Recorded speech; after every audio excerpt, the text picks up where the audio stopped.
Mesdames et messieurs, bienvenue à la chronique du soir. C'est avec notre consultant politique Agapit Napoléon Aforicain. Bonsoir. Bonsoir Omiad, bonsoir à tous nos téléspectateurs. Il est annoncé l'investiture du duo du parti Foscori pour un Bénin émergent. Le duo jeudi prochain déjà. Est-ce que l'investiture en réalité a une portée Agapit Napoléon Aforicain? L'investiture a toujours une portée politique, puisque c'est le moment où officiellement vous devenez le candidat. C'est déjà fait, c'est acté, c'est déposé, et puis on vous a donné acte. Une fois qu'on vous a donné acte, là maintenant, on peut entrer dans la bataille. Donc, c'est le moment où le parti, où l'organisation, ou le groupe de partis, parce que l'élection présidentielle étant une élection personnalisée, ce n'est pas une élection où le parti est devant.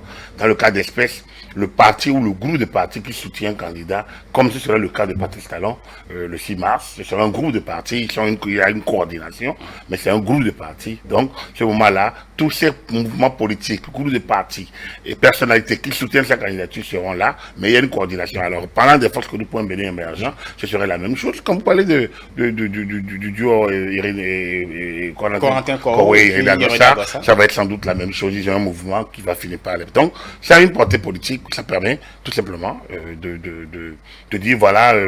Et en ce moment, le candidat, quelques idées pointent. Il y a quelques idées forces de l'offre, voilà. Donc, nous allons commencer avec les offres, justement, à partir des investitures. Est-ce qu'en réalité, si un duo décidait de ne pas faire investiture, est-ce que il n'est pas obligé.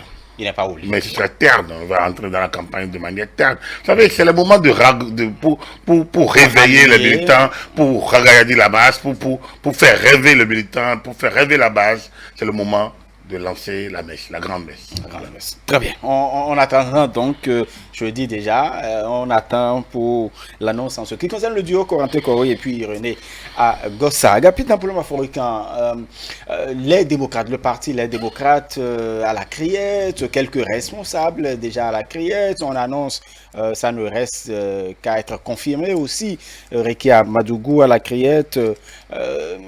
Pourquoi le timing choisi par la justice? Ça pose quand même problème. Il n'y a pas de timing en matière de pénal. Il n'y a pas de timing. Le juge pénal, la justice pénale n'est pas liée par le temps des élections. Parfois oui pour certaines actions de célérité. Parfois oui parce que le juge pénal devrait statuer avant même l'élection parfois. Donc dans le droit pénal des élections, il y a des actions diligentes que le juge doit faire. Dans le cas d'espèce, les mises en cause, en tout cas les personnes, pas mises en cause, les personnes concernées, les personnes écoutées ne sont plus dans la campagne, mais il y a quand même quelques déclarations. Et quand c'est la criette, la Cour de répression des infractions économiques et des terroristes qui les écoute, ça veut dire quand même qu'il y a des relents, soit du terrorisme, soit d'infractions économiques.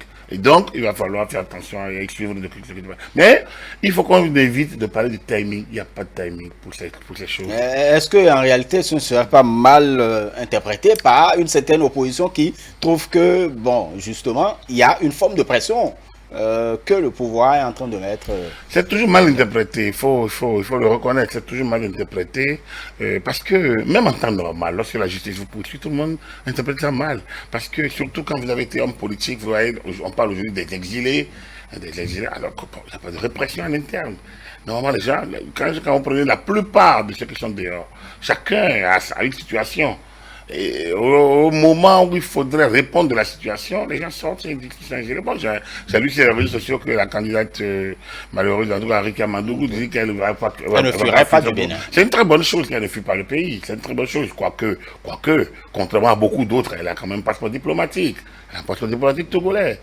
C'est connu. Donc, du coup, si elle peut valablement se considérer citoyen d'un autre pays très limité à nous, d'autres n'ont pas cette facilité. Et donc, je pense que les situations complexes que certains veulent créer, parce que lorsque vous êtes disqualifié pour des élections, lorsque vous n'avez pas fait ce que vous devez faire pour être candidat, normalement vous devez passer à autre chose. Mais lorsque tous les juges doivent avoir une déclaration... Bon, c'est difficile de passer à autre chose quand on investit. On n'a pas été candidat. Quand on peut aller à un concours, il faut déposer le dossier.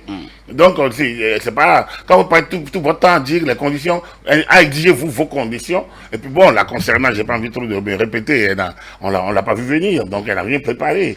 Elle a préféré agir dans l'ombre, comme peut-être, bon, son action de l'homme n'a pas prospéré. Elle doit tirer les conséquences en la matière, et nous défier l'État, vraiment comme si tout doit se tourner, tout doit se faire autour d'elle.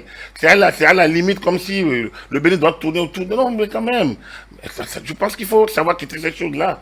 Autrement, on m'a dit que c'est une stratégie pour 2025, mais ça c'est mauvais. Je pense qu'elle est mal entrée dans la campagne, enfin dans le processus. Il faut qu'elle sache raison garder pour bien en sortir, sinon elle sortira.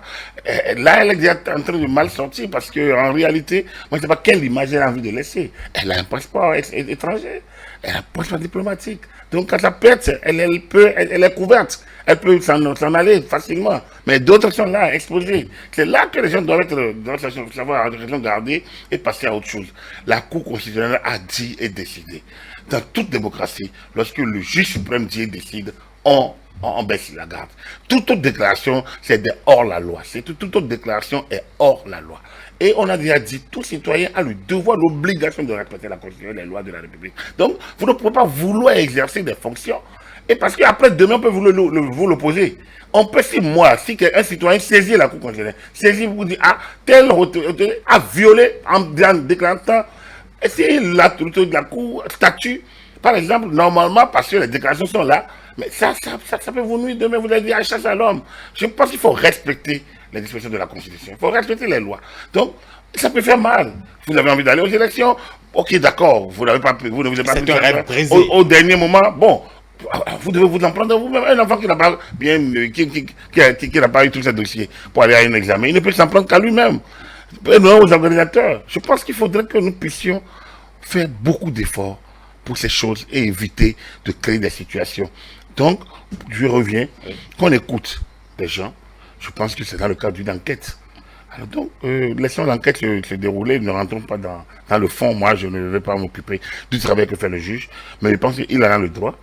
Et donc, c'est la suite qui va nous déterminer. Il n'y a pas une affaire de timing en la matière, c'est son droit et c'est à lui de documenter. Et moi, j'avais souhaité qu'on ouvre une enquête, qu'on comprenne ce qui s'est passé.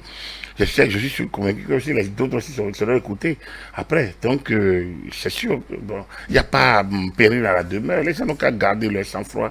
Une élection, c'est quand même pour 5 ans. C'est pas la fin du Bénin. Le Bénin ne finira pas de 2021 à 2026. Les gens sont encore là. C'est qu'ils doivent dire, s'il est écrit dans leur destin qu'ils doivent diriger le Bénin, dirigeront le Bénin. Donc, je ne vois pas pourquoi les gens coûte que coûte en découdre. C'est pas démocratique. C'est pas faire. C'est pas faire. Voilà, on va parler maintenant de cet appel des consignes donc, de la hiérarchie policière donc aux agents. L'opportunité, Agapit Napoléon Africain. À propos, c'est venu à propos et c'est clair là-dessus, des consignes de routine, mais très ferme. Il ne faut pas tirer. Il faut respecter les citoyens, il faut respecter la loi. Je pense qu'il faut être vigilant. Il faut être vigilant, mais il ne faut pas se prononcer dans le débat. Je pense que ça, c'est des consignes fermes, mais professionnelles. Est-ce qu'on devrait en fait douter du professionnalisme de la police républicaine? Non, mais qu'on rappelle que le patron rappelle à la troupe, il n'y a aucun mal. Bien au contraire, c'est fort à propos. Je pense qu'il n'y a pas de... Il y a rien là-dessus à dire réellement. Ça fait partie donc du travail et le travail est fait. Voilà. Très bien. Merci beaucoup à vous, Agapit Napoléon Africain. Vous êtes notre consultant politique, expert électoral par ailleurs. Mesdames et messieurs, merci donc d'avoir suivi la chronique du soir. Nous allons maintenant marquer une pause avant de retrouver donc notre plateau pour Ça se discute.